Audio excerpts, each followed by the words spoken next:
Welcome everybody to connecting students to professionals using social media, Twitter, and a museum's learning in museums course. My name is Max Evjen, and I'm here.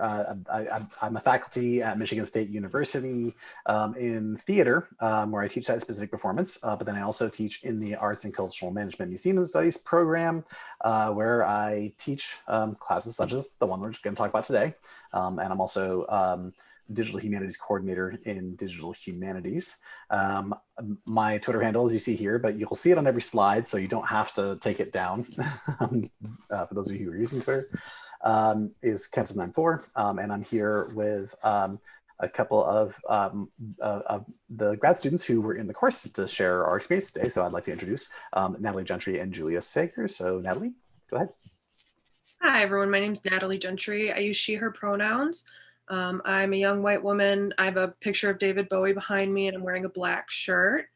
I'm a student graduating from Michigan State University in the Arts and Cultural Management and Museum Studies program. Actually, next month I'll be graduating. And a lot of my study focuses on empathy and social justice in museums and how we can collaborate with communities through museums. All right, hi everyone. I'm Julia Sager. I use she, her pronouns. I am also in the Museum Studies master's program at Michigan State University. I'm a young white woman and I have flowers behind me and a cool picture framed on the wall behind me as well. I am the education assistant at Lansing Art Gallery and Education Center right now as well, which is super exciting. And a lot of what I try and study and bring to light in my work are people's stories. Whether that be through my work at the gallery, through my studies in museums. That's something that's very important to me. Great. And also add that I am a middle-aged white man with glasses and a beard, which I understand is required for professors. Yeah, let's get started. We're going to be talking about the course today in terms of why I made this assignment, what the assignment is, and then going over a bit of a survey that we took that we administered for some of the students in the class, and then Natalie and Julie are going to talk about their experiences in relation to the assignment in the class, and then we're going to have a lot of discussion with all of you. As we progress, please put any questions into the Q&A if you have questions for us. But if you want to do any discussion at all, and especially during the discussion at the later part of this session, go ahead and use the chat for that. We welcome any and all thoughts around this.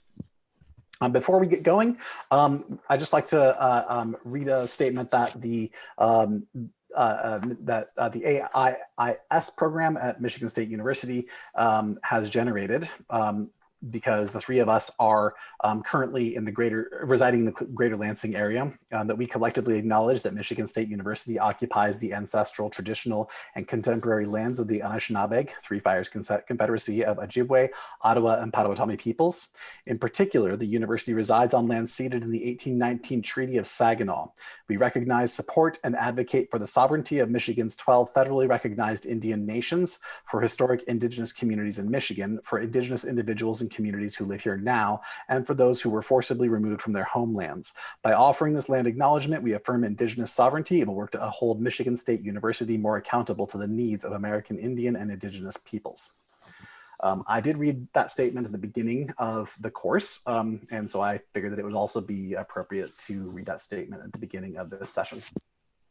I'll just start off by saying that this assignment was tied to a key course objective that I had, that I established in the objectives of the course, because I wanted to connect my students to a variety of professionals in a variety of ways. But one specific way that I wanted to do that this particular semester in spring of 2020, which is when this class happened, was to connect a variety of professionals in the field, that the students will connect to a variety of professionals in the field through the use of a professional Twitter account.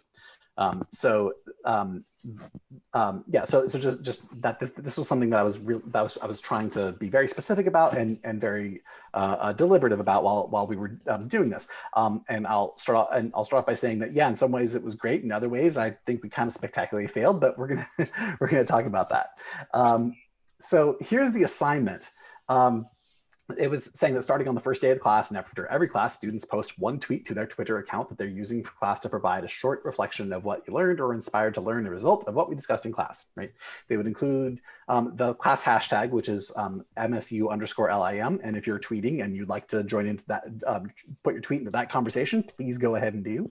And then tag Spartan ACM, which is the handle for the Arts, Cultural Management, and Museum Studies program, but then they changed it to Spartan ACMMS halfway through our class. So, and they got a point for each reflection that they did, and 2 points for each reply or retweet with a comment to a post in Museum Ed hashtag or the Museum Ed chat or Muse Social, Muse Tech, MCN 19, MCN 20, MW 20, or any of these conversations, right? Including class hashtag and tagging the program's channel. And like I said, we had the survey that we did over a Google form with our class. There were 17 students in the course, including Natalie and Julia. 11 of our students responded, yeah, we also got permission from or asked permission from students if we could share some of their tweets during this session. So any of that you see that we're sharing with you, we did get consent from the students to share them in this presentation. So the first question that we asked was like, how do you use Twitter in a different area of study apart from the class? And if so, please describe. Oh, and I'll also mention that this survey was something that Natalie, Julie, and I all worked on together. So they helped me generate these questions. 7 people said no. 1 person said they weren't required, but used Twitter to research arts organizations. 1 said, yeah, but I don't tweet, I just use that, I just read the timeline. And then somebody said only recreationally. Do you find the Twitter assignment an engaging part of the course? Why or why not? 2 said no, 2 said yes, 3 said somewhat, 4 gave somewhat of a complex answer in terms of like, well, yeah, it's including the somewhat, you know, maybe it's good. I think it's not good for this or that. Here are some quotes that I pulled from that answer that I thought were interesting. So yes, I thought it was engaging and made me think about what we talked about outside of class, which that was part of what I wanted to achieve. No, it's an extra step that was easy to forget about. Usually my tweets were written mindlessly just to get the credit. There. Somebody thinking, I think the best part of getting on Twitter was simply learning the names of people, where they work, and then some of their personality. If I stumble on an exhibit they worked on or research they completed, all of a sudden I have a new connection to the piece. So do that. We asked if they encountered any difficulties with the assignment. 3 people said they just forgot to tweet after the class. Right? 1 person said the schedule was really aggressive and they couldn't do it. 2 people said they were really unsure what to post. 1 person had trouble understanding how to use hashtags, how to engage with the platform. 2 people just said no, they didn't. 1 person said that they had their own issues preventing them from doing that. And then 1 person just said yes. So I don't know what they meant. And then there's an example of a couple of people in the class who were tweeting through this. Right? Is your class account separate from a personal account? I wanted to know, is this something that are you using your own personal one, or did you create one separate from that, or you know? So 6 people said that yes, it is separate. 5 people said no. Asked, do you have similar engagement with professional fields on other social media or in other classes or outside of classes? 5 people said no, but those who did say that yes, in classes, 2 people said they used LinkedIn in class. 1 person said that they used Facebook in class. And then outside of class, somebody discussed using Twitter, and another person talked about just using social media broadly outside of class. That was something they do all the time. Always difficult to know how to make sense of feedback like this. Yeah. So sometimes the feedback that you get when you're doing surveys, it does get kind of like, wait, what? what is this? And then actually you had an issue where some of the answers were clearly relating to another question in the Google form for a couple of students. So that was a fun thing trying to parse out. Yeah, and then I asked, okay, what's going to make this assignment better? 6 people said reduce the frequency of the tweets. So that's useful feedback, right? Maybe doing like a reflection after each class is a little too much, or you know, so it's just something to think about in the future. And as somebody who you know, every year I'm making changes to courses, that's going to be useful feedback to inform what I'm doing for the next year. One person suggested adding like prompts to have a discussion on Twitter. I'll know that there was some independent discussion among the students in the Twitter channel, but I wasn't necessarily like putting prompts to discuss there. I was adding what we discussed in class, and I have a big long thread of going through every week in that channel, and then that hashtag, but I didn't really add like a specific discussion prompt there, which yeah, could do, or to use as a discussion board, which somebody else said. Somebody suggested maybe tweeting at a museum once during the semester. Somebody recommended just more engagement with the hashtags.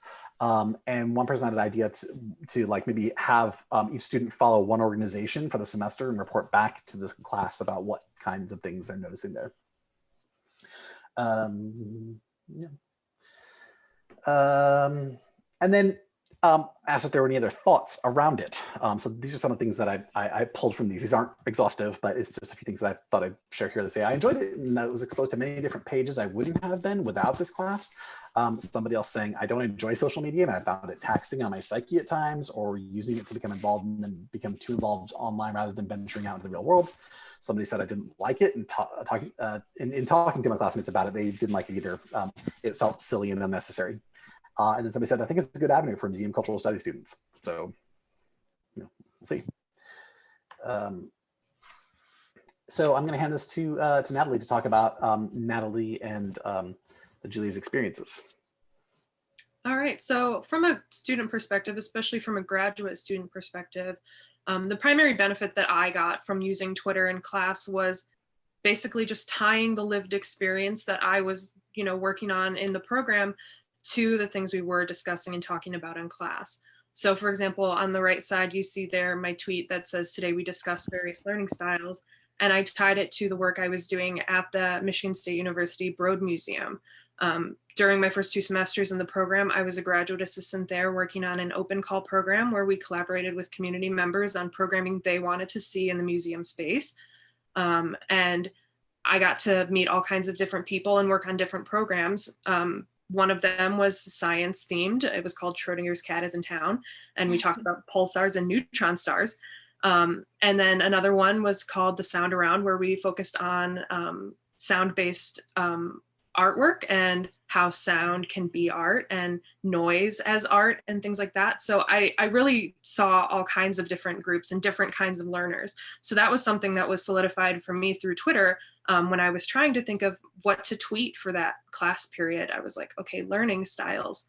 Well, I just saw a whole bunch of learning styles. So why don't I tweet about my experience? So in that way, I really felt like the social media aspect of the class bridged that gap between my school life and my work life. And social media for me is a safe thing. It's really a way for me to get into professional spheres without feeling overwhelmed. I use social media a lot in my personal life. I actually created a separate Twitter account for my school tweets because my personal one is very personal. But having to make this and start documenting my time in the program was really helpful for me to just get all my academic thoughts down into one place that I can look back and think about what I learned in a class. And I also learned that a lot of museum folks care about and think about the same things as me. There's a lot of good discussion happening on Twitter that I would not have had experience with prior to this class, or having the reason to make the Twitter account for class. I probably would not have ventured into that because my personal Twitter was personal. I didn't want it to go into my professional world. So I just didn't engage, but having the reason to make the Twitter was helpful for me getting into engaging in the talk on Twitter. So my big takeaways, pros and cons were, I thought it was fun. I liked to share fun and related tweets and links with my classmates. It took the stress out of the educational topics for me because social media was a thing that I did for fun in my free time. And as I mentioned before, learning that museum folks were all kind of interested in the same things as me. For example, Animal Crossing was a big thing at the beginning of this year, seeing all kinds of organizations engage with their people through Animal Crossing was the coolest thing because I was playing Animal Crossing and I was like, wow, this is amazing. Making educational content through a game I thought was the coolest thing ever. And the museum world on Twitter is a whole bunch of nerds like me, and where we're allowed to be unenthusiastically excited about things and be really excited about museums and the communities that fill them and things like that. It was just so fun to me to get into that through my Twitter experience. But the main goal of the assignment in the course was to really get us in contact with professionals in the field. And I don't think that I had that specific experience. I didn't have like an aha moment of linking with specific people or organizations. I did engage in a couple of conversations, but there wasn't like a big eureka moment where I was like, yes, I'm part of this community. I'm talking to these professionals. I linked up with so-and-so from this museum. I didn't have that moment, but overall I had a good experience with it.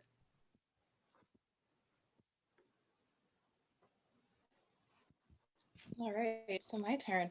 I had a bit of a different approach to this going into it. I actually was very resistant to open up another social media account because I'm a little bit old school. So I'm like, no, it's all about face-to-face. And I remember texting Natalie going, oh my gosh, like, why do we have to do this? I don't want to. And then I like took a deep breath. I gave it a chance. I got to know Max and I got to know Twitter a little bit.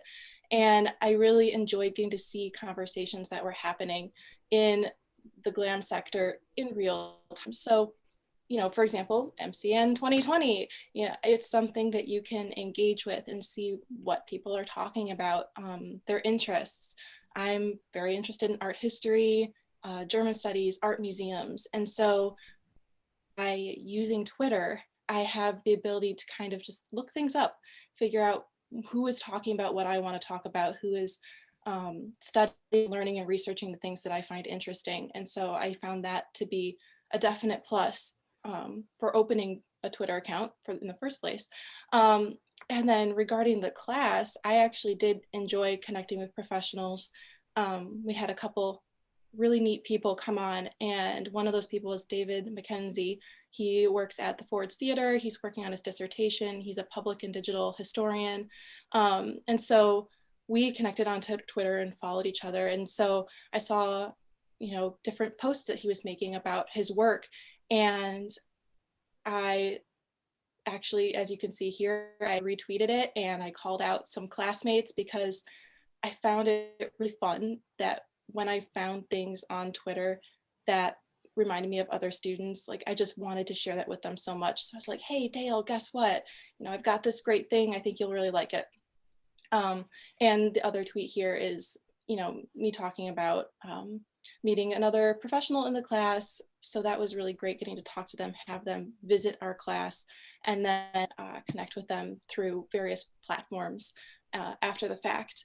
And then Max, if you would like to go to the next slide for me. I did have a bit of an aha moment. This was pretty early on in the class. In 2019, I visited friends and family in Germany and went to the Städel Museum in Frankfurt. And I just barely missed their Impressionism or Van Gogh, I believe it was, exhibition going on. And I was like, oh, dang it. And so I followed them on Twitter. I saw them post about it and I reposted and they liked it. I was like, oh my gosh, I felt so cool. And I'm like, I don't know who exactly runs their social media, but it still made me feel important. And I think that connection is actually really important for students who are trying to pursue different roles and careers in the glam sector. And then I tweeted about feeling really cool and they liked it again. I'm like, oh my gosh, this is awesome. And the next tweet I have here is a very similar instance. I decided to keep my Twitter after the class, and especially when we found out that, hey, we're going to be presenting for MCN 2020, I should probably keep this. I saw this great post by Lonnie Bunch about the women's suffrage movement and these beautiful lights that people were putting up to support such an important the important moments in our history. And I also had done a project on him last semester in the spring and learned about his journey and his work. And I just thought, like, this man is amazing and very, very cool. And so I retweeted him and he liked it. And I was like, that made me feel very important.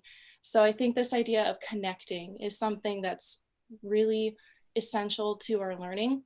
It helps us prepare for the roles that we might have going forward. And in a pandemic, we are completely switched around and flipped upside down. And so being able to use technology in what feels like a new way, though it's been there the whole time, but finding new ways to reinvent how we're using it and how we're talking to each other is something that I think is really prominent. It's something that we have to learn from. So definite pluses for me in using Twitter. And Max, I can turn it back on over to you. Sure, and I'd just like to address Jeremy's comment in the chat saying, you know, he said for what it's worth, as a very online museum Twitter person, the best thing is just getting familiar with what museums are doing, who's who, and then showing up at conferences or doing other collaborative stuff and realizing your mutuals are at least familiar with their work. Yeah, for sure. And one thing I neglected to mention is that I didn't just say, make a Twitter account, go. I did provide the class with a bunch of handles of all of you. So there might have been a point, you know, early last spring when you suddenly had a bunch of people following you from Michigan State, because I just was like, okay, here's a list, just go put these people in your field, and then how that happened. We'll get to the question in just a moment. Well, sorry, it says, from the student perspective, did your approach to posting change over time? From the teacher perspective, how much discussion about experience of social media needed to be part of in-class discussion? And we'll get to that in just a moment, just because I have a couple of other little things to go over and until we get into the discussion portion.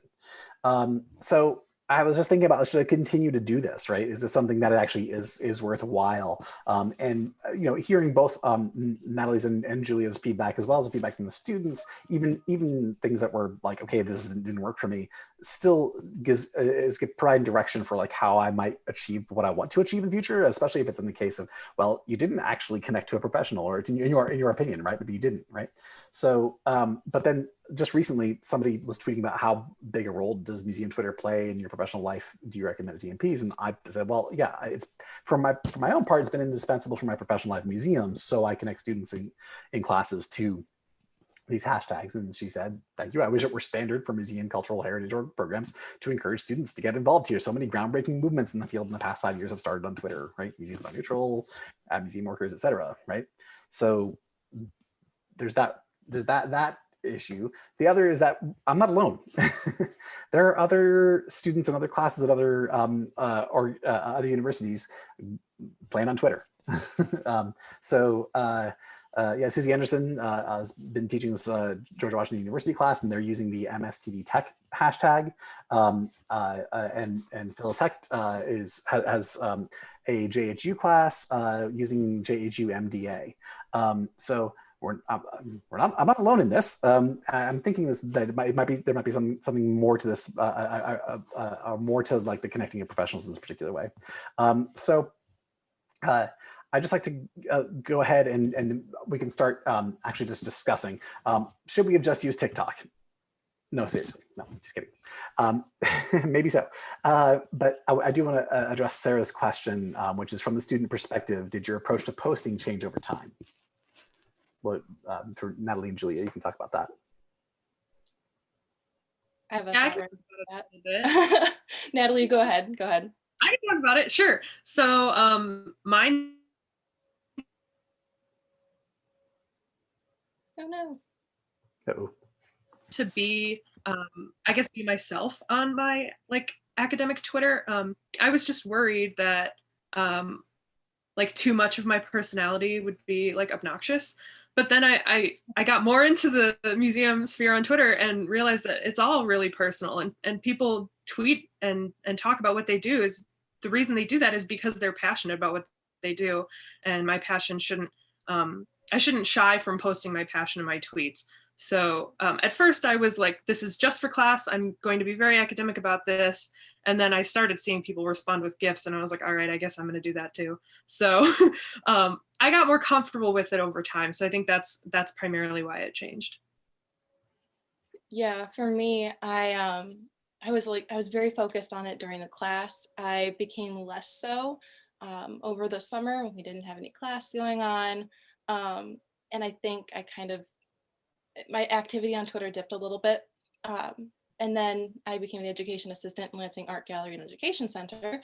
And a component of my role there had to do with posting on social media and using social media engagement in our work.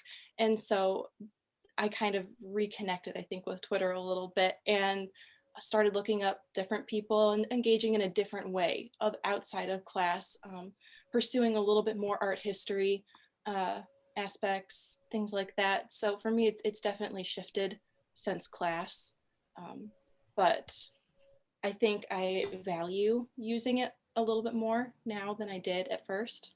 So I'd say that's how it's changed for me. Yeah, great. Great. And Sarah Feinstein, your other question was from the teacher perspective, how much discussion about experience of social media needed to be part of in-class discussion. I devoted one class session. The class met twice a week on Mondays and Wednesdays. So one of the class discussions was really all about what we're doing, how to use Twitter, what posting it like this looks like, how to do a thread, those kinds of basics of how to use the channel, so that even if somebody didn't have any experience with it at all, they could start and start engaging with it. Just going to, okay, what is a hashtag, right? How does that work? What is a hash dash? How does that work? Right, like things like that. I also started the class with a slide of Sue the T-Rex saying that, because somebody asked T-Rex, why doesn't Massimo have its own handle, and Sue said, because Twitter is a hellscape from which nobody escapes. I wanted to come into class saying I know that Twitter, like other platforms, can be awful, but if you are curating who you follow and start to follow museum professionals and museums, your timeline looks less like the hellscape and more like museum tech people and museum education people. Oh, thanks, Sarah. So yeah, it's really just one class to get to orient people to that experience, and then it was just like go, because the rest of the class we're spending.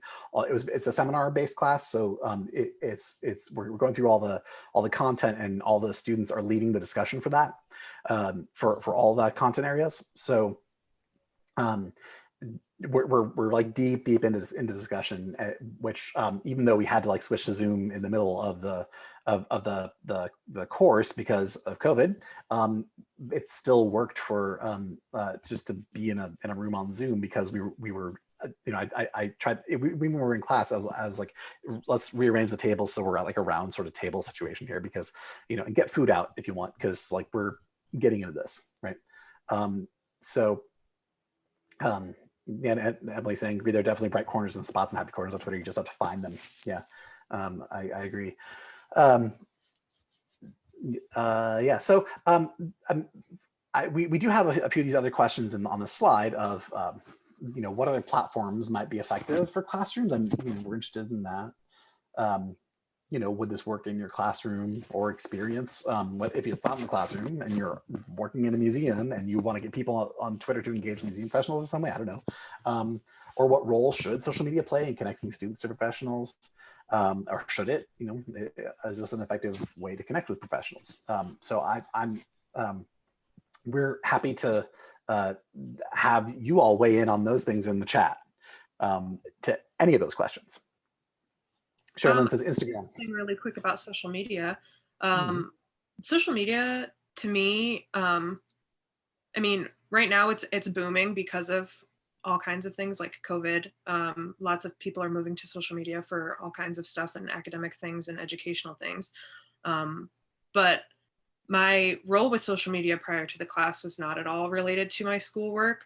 Um, and I think having the reason to start it and actually start documenting stuff, I was learning that there is a bigger role of social media, especially in the museum world. And as a graduate student, having that channel to like look into, it's kind of like looking through the window into the museum world for me. So much of the graduate program is making connections with professionals, and so much of the museum world is knowing people. So I think when you're curating yourself on Twitter and on social media, you're kind of like taking a snapshot of who you are and what you've done, which I think helps gives you credibility in the long term. So when people go to your Twitter, they see that you've been having these thoughts and working on these things over time. So that was my experience with social media, at least. Mhm. Yeah, I see we have a note saying Instagram. Yeah, I've definitely used Instagram as well. And now for myself, I have an Instagram, I have a Twitter, and I gear those towards a more professional, I guess, kind of look, if that makes any sense. I have two Twitters even. I have a private one that's like, that is just for me, that is for my crazy thoughts and stuff with my friends. And then I've got a public one that I can use to engage with other professionals and people in the program, different educational pursuits, all kinds of fun stuff. See, we have a couple more comments coming in too. We have a question from Andrea Montiel-Schumann asking, what are ways that you use to establish relationships of trust as you engage emerging professionals? And Andrea, are you posting that question to me necessarily? Or to, let's see, as you comment section is like to panelists, but yes. Yeah. Ways to establish relationships of trust. Yeah. Okay. Sure. I think there are things about that course specifically that I can look to as like examples of I've created a trusting environment where people can talk about whatever they want to talk about and bring anything to the discussion, right? And okay, so that wasn't on Twitter; it was in the classroom. But there was a point where a few times in the course, I would go over the fact that the main competitors to museums aren't other museums. That it's streaming services, right? It's Netflix, right? It's Disney Plus, right? So and somebody wove the discussion back near there, so I reminded everybody. I said, okay, we know that museums and collaborators who were the true competitors to museums, and somebody spoke up and said capitalism. And I said, okay, my work is done. But clearly that person had that thought coming into that class. That wasn't something that I necessarily pulled out from her, or maybe something in the course did. But there was something about that person feeling comfortable enough to just like throw that joke out there, but it was a serious joke, right? And and for me to say, well, yes, that's not wrong, but yeah. So those are sort of points that I've looked to in terms of like what do I see that looks like a trusting environment, right? The other thing that I would point to is the way that I introduced the concept of doing Twitter, like to acknowledge at the very start that it is not a great place unless you start to curate your timeline, right? That would let the students know that I wasn't, not. I wasn't not being critical about it in terms of like why we're doing this or why we shouldn't do this, right? But that it was like we're going to try this. This is an experiment to do it this way. Because the previous year I did do Twitter as reflections, but I didn't do the other part of the assignment. So that was a new kind of feature, and so it was very much an experiment, right? So it was I was more like asking them to like, yes, I was requiring people to do this, but like the engagement with doing this, I wanted them to know that it wasn't without like thought. It wasn't without investigation of this or knowledge of the platform and the problems with it necessarily, right? And I hope that that everybody could understand that as we were going into that endeavor with that knowledge there, that I wasn't just being naive about it, hopefully. And Max, something else that you did that maybe you didn't realize that you did, but inviting professionals to talk to us during our class. We had several guest speakers over the course of the semester. So, I mean, you gave us that in to talk to these professionals that you knew and trusted, and then gave us their Twitter handles. So, I mean, we knew these people behind the handles before we, really started doing the engagement on Twitter. So I think you kind of gave us that in without realizing it. But I think having that face of the person in mind when you're tweeting at them starts to get you more comfortable with it. I would build on that to say too that so many of the people that we talk to, actually I think pretty much all of them, they specifically said to us as a class, reach out to me, find me on LinkedIn, find me on X, Y, and Z. And so they were the type of people, and I've noticed this with pretty much everyone I've come across in the GLAM sector, is this idea of being just so welcoming and we want to help you and talk to us and connect with us. And I think that kind of experience, as well as having in-class discussions and being open, builds this community of trust too. I felt that a lot, in that I could talk to my classmates about whatever I was thinking or feeling, about whatever discussion that we were having, and I found that to be very important. I see a question in the chat about the open call program. So I can touch on it really quick. The open call program it's still happening, although virtually now due to COVID. But it's a community program, basically trying to tie the Michigan State University campus community to the East Lansing and Greater Lansing area community through programming that's all collaboration based. So my role there was to basically facilitate the tie between the collaborator from our community and the museum professionals who were going to be working on the program. So it was all application based. We invited community members to tell us what they wanted to see. And then my job was to connect them with a museum professional. In some cases, it was our studio leader, Britta Ernest. And then in some cases, it was our lead of education, Michelle Word. And then we worked together to essentially create an event so that they could help lead it. So it was really cool. And I'll drop a link to the chat, or in the chat, to the Broad's website where you can find more information about it. And that's the Broad Museum at MSU, because although we all know that there's a big Broad Museum in LA, there actually is a Zaha Hadid designed MSU, Eli and Edith Broad Museum of Art, the Contemporary Art Museum at MSU's campus. And the Open Call program was part of, they have an art lab across the street from the museum where Natalie was working on the Open Call program.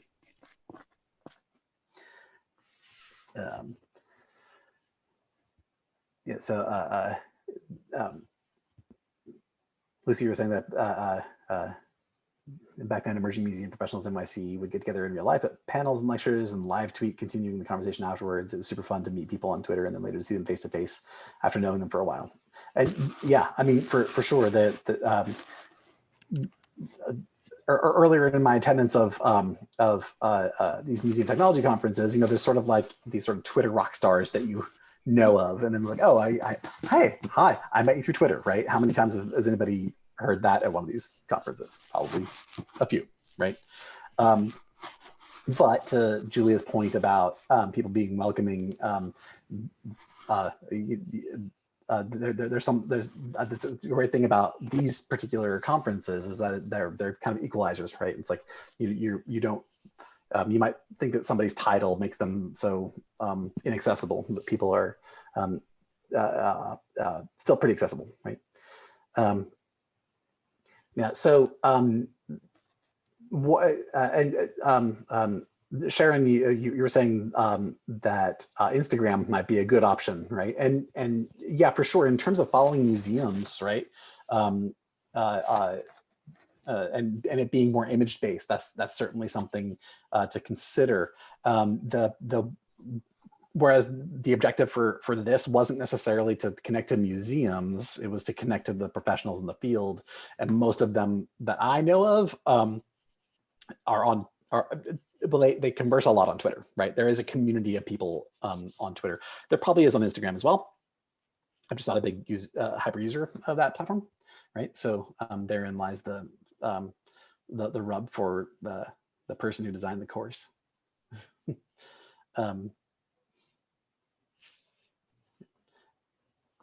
And yeah, yeah, Sarah's 100%. Yeah.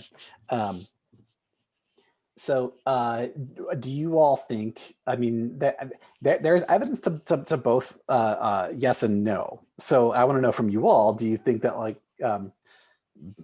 using Twitter, is that an effective way to do that? Is it an effective way to connect to professionals by using Twitter, whether it's the way we used it or if there's another way to use it? Is this platform an effective way to connect with professionals? Emily said, I think so. Yep. Oh, and Lucy talked about there's a great museum social media managers Facebook group. Yep, that I'm a member of. That is really super helpful for like working through the weeds of a lot of these platforms, right? It says I follow a lot of social media people in higher ed on Twitter, and it's one of those bright spots, right? Yeah, and thanks Emily for bringing that up. That it's like bright spots, right? It's these places on Twitter where you figure out where that community is, and that's where you converse with everybody. If you're talking about like even like a personal digital strategy for yourself, right? Like who are your audiences? You can often find them in different places. I often tell people that like I sort of fell into mine, right? Because I didn't really know about it. Until I found it. It was like, oh yeah, everybody's here, right? But for people trying to figure out like how they want to engage people through digital means, I think it'd be a useful thing to do that. Like so it was hard for me to when I've done work around that of getting people through personal digital strategy and digital presence work, and so. That's the one thing where I'm like, well, I did this. I can't really tell you how to find your community, but they're probably somewhere, right? And so you got to look for those kind of bright spots, right? As you were saying, Emily. Let's see, Tosh said the platform is an effective way to connect with professionals who use it, but obviously not everyone uses it. Very good point. It's not everybody, right? And some of us use it, but just lurk. Yeah. In fact, some of the digital presence stuff that I work on, we talk about using David White's a model of visitor and resident. So like you can be a visitor to a channel where you lurk, or you can be a resident where you're replying to things and posting a lot, right? But it doesn't mean you're not on the channel. It just means that you're a resident, you're not a visitor. Or you're a visitor, you're not a resident, right? Yeah, and Phyllis says she thinks so. Our music crowd is on Twitter, and it's sometimes the best way to connect, right? And Phyllis, because I know you think so because you're using it in your course. And it's also a place for a lot of people who share resources, best practices, and adding alt text as an example, right? Sarah saying you're really inspired by this. Thank you, Sarah. Particularly your point about developing tone and connecting to people in the field during a pandemic. Mm-hmm. Sharon says, especially connecting to professionals, I think social media platforms like Twitter really breaks the barrier between general folks and academic people. From my experiences, the professionals are all thrilled that someone read their work and followed what they're saying and is willing to engage in a good conversation. Yeah, I mean, we all know that everybody likes to talk about themselves, right? Darren, you're saying, Max, did you say more about the students who were resistant to participating? I found that with my own students, concerns over privacy, concerns over the tone on Twitter. How do you move beyond that? Sure. Everybody did do it. The way that I tried to do more carrot, less stick, right? Like I would say, please do this, but then like if somebody even, some people give like really good complex kind of comments about things. Other people just say, okay, we went over this. So I would maybe like reply to them and be like, that's great. What specifically made you think about that? Or like trying to dig in a little bit more, so that I'm interested in what they have to say, but getting them to kind of come out a little bit more in that discussion area. So that's like one thing. Concerns over privacy. I mean, yeah, that's the thing. The way that I did the thing with privacy was that I asked everybody to create, if they already had a channel and they wanted to use that channel, they could do that, or they could create a new channel. But the channel that we used had to be set to public. So if they wanted to, for that channel, but if they wanted to tweet on, their own channel, like that's protected, absolutely, right?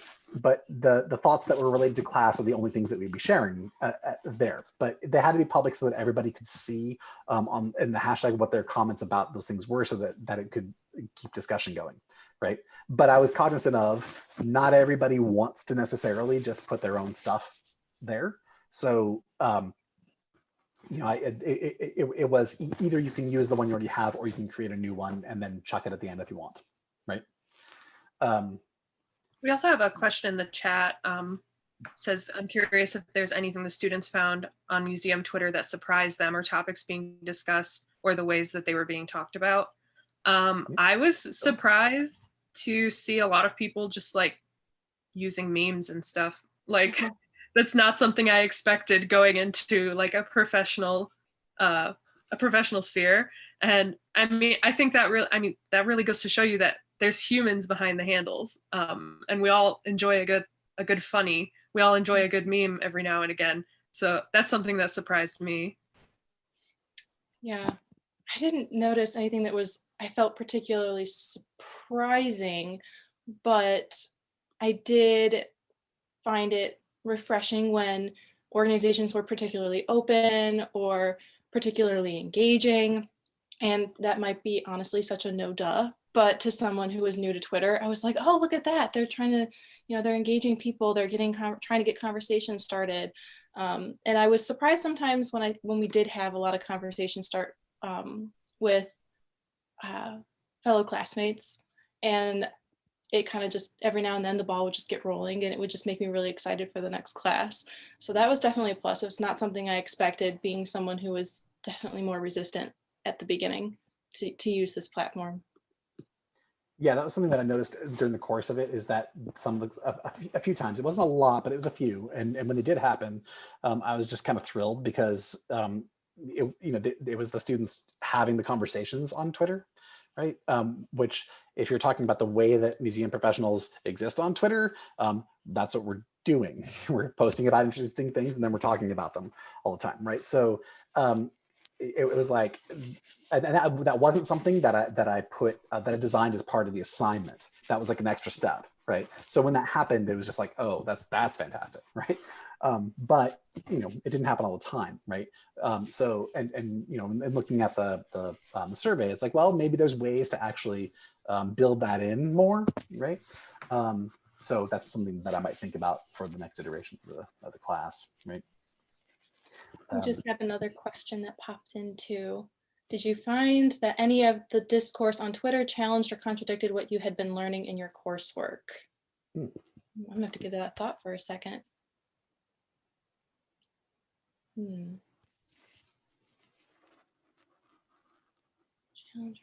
If I did find anything challenged or contradicted, it must not have been significant enough to stick out in my head.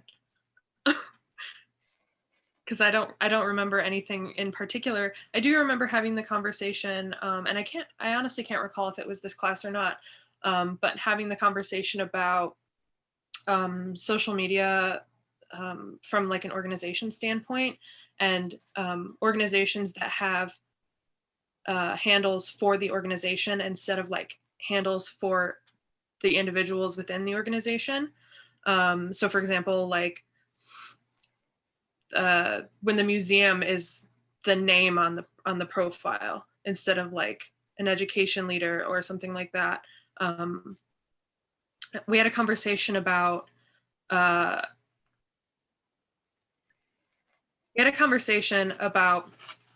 how that can I guess, be kind of hokey. I don't remember the exact terminology we used, but it can, in some cases, it can increase the engagement with the community when you're able to like talk to the museum. But it's also, it's not a representation of everybody within the museum because it's just one account. So there was a moment where like the organization itself is the Twitter, but all the people behind it aren't having their say. And I don't remember if that was something I talked about in class or if it was something I had talked about in some of my other graduate work. I think it's fun and fine to have like an organization face profile. The first one that comes to mind is the Museum of English Rural Life. I think that's what it's called, the Merle. And how that account will interact with its community instead of having individuals interacting with the community. I'm not sure if any of that made sense. But honestly, if anybody did come back to me saying, I found this thing and that's not what that's counter to what we talked about in class, I would have loved that. Because I really gravitate towards things where it's like, here's some conventional knowledge, now let's shatter that. Right? And so I don't remember anybody saying like, wait, we talked about this way and I'm not hearing that. In fact, I think there's that thing about, if you're a hammer, all you see is a nail, but I do think that like most of the time people just found things that related to what we're discussing, right? So that there really wasn't much that people were. I don't think people were purposely looking for things that countered what we were talking about, right? So that might be part of that, right? Stephanie said, would love to have the students come back to me with the contradiction. Yeah, anything to build a conversation. Yeah, for sure. Like any way that we can do that. I mean, there are times when I even bring things to classes where I'm like, conventional, here's the conventional. Here's the way that's being shattered. Here's the way that's changing completely. Here's why that doesn't apply, right? And just because we didn't see contradiction on social media doesn't mean we didn't have rich discussion in class either, which might be a little bit of a no dub, but we definitely had some times where there were differing opinions in our own class discussion. And I think sometimes, at least for me personally, if you're on social media, I don't engage in things that are contradictory. I just will see it every now and then. I can't come up with a good example at the moment. This is just very general. So I think sometimes it can feel a lot safer to talk to someone face to face about any kind of differences in our opinions or questioning what we're learning. So building that kind of discussion in our class, I think was really, really rich. And so when we were using social media, we were using it in a way to say, so this is kind of what we talked about in class. And I guess we used it more in a positive light. It was more about, hey, class was really great today, and here's what I think, and here's why I was excited about it. More so than, oh, class really stunk, like this was not fun. I don't think any of us really would want to put that on social media, even if we felt that way. That's just my personal opinion.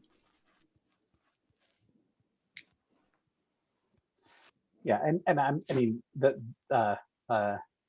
there's a power dynamic there for sure, where it's like, even if people didn't think that things were necessarily great to their liking in class, they weren't really sharing that, right? They were just sharing some reflection of what they experienced in terms of what we were talking about, or how really how it related to content. So to that question that Andrea, that you had about trust, right? I don't necessarily know if students trusted me if they were like, oh, that was awful, right? To tweet about that, right? I wouldn't have minded, but as long as it was some sort of critical thought about like what about the content made it particularly awful to you, right? That's fine, right? But yeah, I don't recall any. I mean, I do recall one student kind of challenging some things, but it was really about like challenging how we think about something, right? Not necessarily like, oh, that was awful. It was, well, we need to dig into this more, right? So and this person would take that stance fairly often on Twitter of like, this requires more thinking, right? So there was that, but there really wasn't like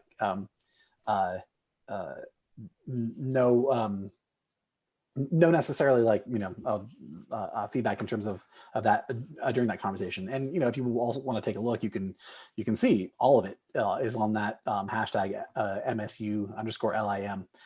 It's all there for everybody to see, because like I said, all the accounts are public. Yeah. Any other thoughts that anybody has? We have about 5 minutes left in the session, so should we have just used TikTok? Thanks.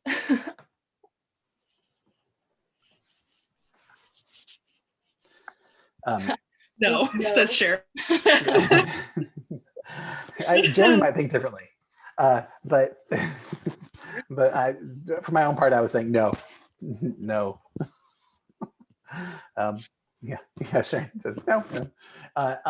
And for the rest of you, maybe in a closing question, like what role should social media play in connecting students, right? Like, is that something that should necessarily? I mean, like my other student said.